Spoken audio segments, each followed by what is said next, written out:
exactly security. There is lack of political will. Beyond the headlines. Who are the sponsors of insecurity in this country? From breaking news to everyday conversations, this is where Nigeria's conversations begin. We track the issues shaping Nigeria and the world today. The world is talking, and we're listening. This is Trends on LJE News.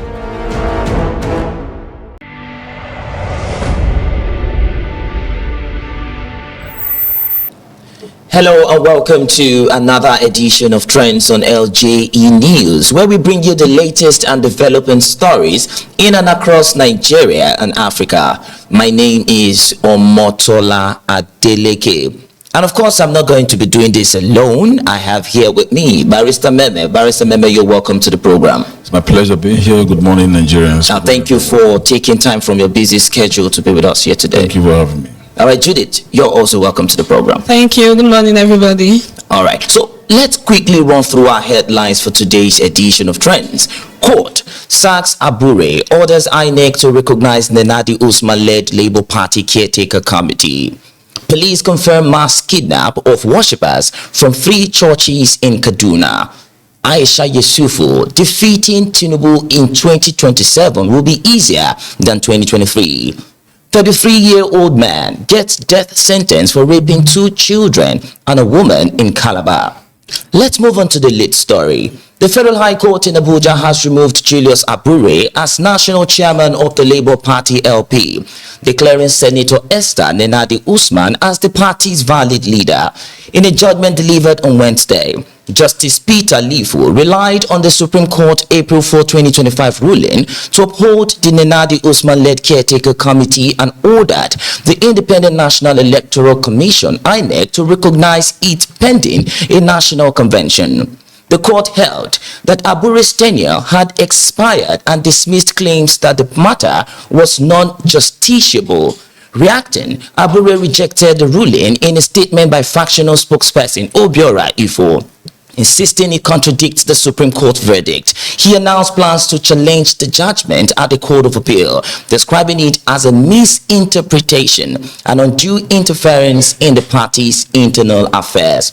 Barrister Memeh, now that there's victory for the Senator Nenadi faction of the Labour Party, do you think Peter Obi should go back to the Labour Party, run back to the Labour Party because of the controversies happening in the African Democratic Congress? There are statements that Peter Obi don't stand a chance with Atiku if there's a presidential primary in the African Congress. Do you think this is the opportunity for Peter Obi to go back to the Labour Party now that there's victory for his faction? Well, I think what Peter Obi said when he defected to the ADC was that he wanted to join other fellow Nigerians, to consolidate on the what they term to be a coalition, right, in the ADC, even though many of us do not really see that as a proper coalition. They're more like aggrieved politicians.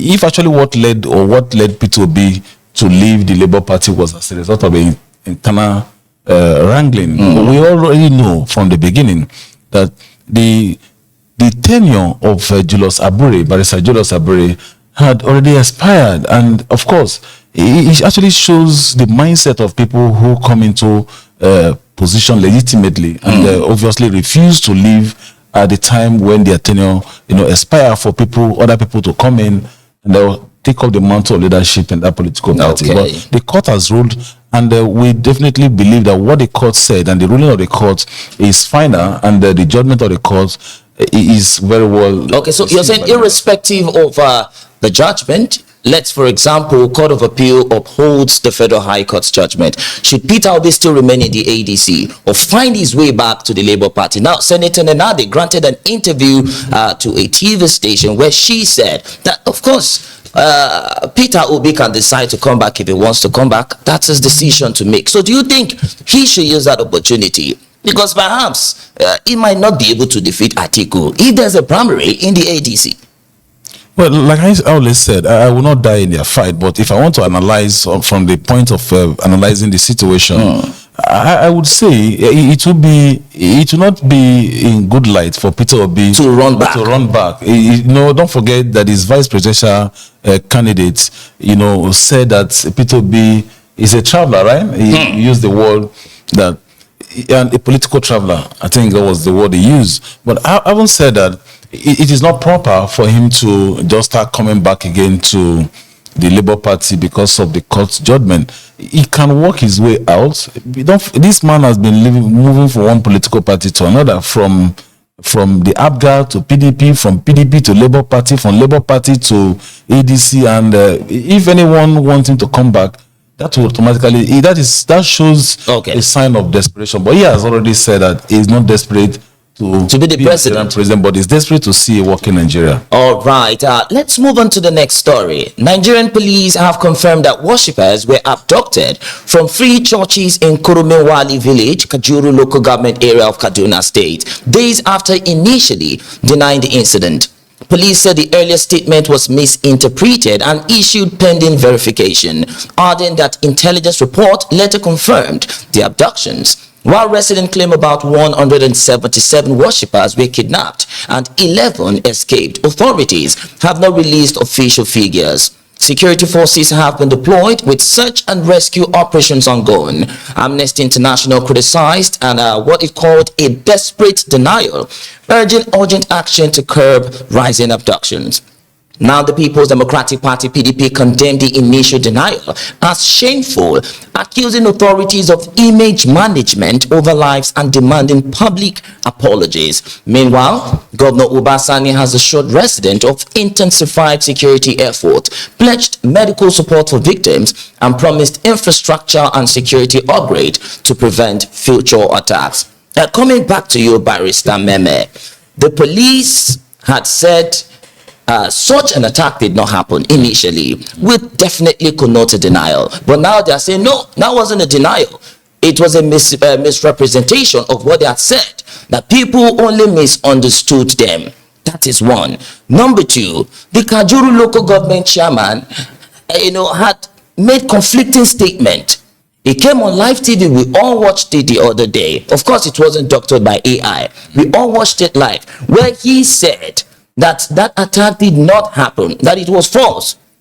And now there are also claims alleging that this same local government chairman told the people, the residents of Kajuru, to remain silent and not to say anything because they were making efforts to rescue the people and all that. What does this say? Is there a cover-up? Is there an agenda to what's happening? Yes, there is, of course, an evidence of trying to cover up, and it actually shows some level of complicity between the local government and the bandits. We don't know whether it is bandit or Boko Haram, because we have different terminologies which you can give to them depending on how it suits the authority. It is very shameful to see the police denying their own deniers, and at the same time, very shameful, and the local government chairman ought to be investigated thoroughly, because evidence shows that at the time of the incident, the local government chairman was fully informed and fully aware about what happened. But unfortunately, when the security got to that place, the local government chairman told them that nothing happened and allowed these guys to take the innocent Nigerians into their custody freely. And it took them about 2 days or thereabout for them to come to reality, until when the church began to bring out the names of the victims, and more evidence showed up, and they couldn't cover it up as usual. And that shows that the issue of insecurity we are facing in this country. I've always said that insecurity in this country cannot be solved until we begin to have good governance. And good governance cannot come to pass without good leadership. And having someone of that nature as a local government chairman in that local government simply shows that local government area can never be secured under the leadership of that local government chairman. So what are we saying? Are we calling for a thorough investigation, especially as it concerns the local government chairman? First and foremost, the local government chairman must immediately resign or be suspended by whosoever authority giving him the power. And secondly, local government chairman must be thoroughly investigated. I strongly believe, and this is my personal opinion, that the local government chairman obviously have a hand in this, because he has a hand in it. But this is strong. Definitely, because all indications shows that the local government chairman was fully aware that people were taken from the church. He was fully aware. And this same local government chairman was the one who met the Northern Can chairman that announced this abduction. He was the one who met, according to the Northern Can chairman. And the same person went back to the government to say, no, such did not happen. You know, most importantly, the local government chairman is the chief security officer of the local government. If the chief security officer of a local government is giving or encouraging banditry, encouraging kidnapping, so what else can you say? All right. Thank you very much, Barrister Memeh. Judith, you've heard the stories. You've heard what's happening. Conflicting statement, police denial, and all that. What do you think is playing out here?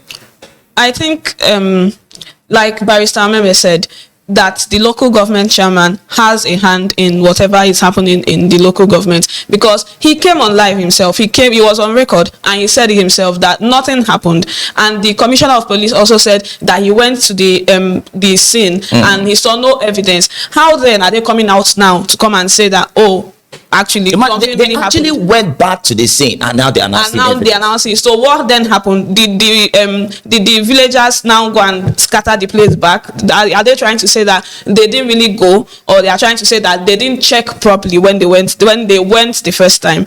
Okay. All right. So that's it for today's edition of Trends on LJE News. Many thanks to Barrister Memeh for his brilliant insight and contributions. Thank you very much, sir. My pleasure. Thank you very much for having me. Judith, thank you very much for your input. Thank you. To our viewers and listeners out there, make sure to follow, like, and share at LJE News on all social media platforms to stay in the loop and join the conversation ahead of our next show. My name is Omotola Adeleke. See you next time. Bye for now.